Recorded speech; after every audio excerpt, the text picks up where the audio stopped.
ঠাকুর এসেছে।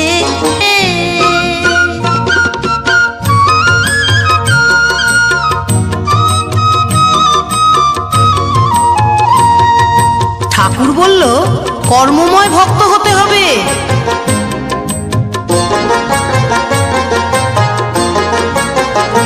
ঠাকুর বলল কর্মময় ভক্ত হতে যে হবে, দীক্ষা নিয়ে ডাকলে আমায় সহজে পাবে। ঠাকুর বলল কর্মময় ভক্ত হতে যে হবে, দীক্ষা নিয়ে ডাকলে আমায় সহজে পাবে। আমার ঘুম ভাঙতেই শুনি নামের, দিন রতন বলে শুনি নামের ধ্বনি উঠেছে, নামের ধ্বনি উঠেছে। দরজা খুলে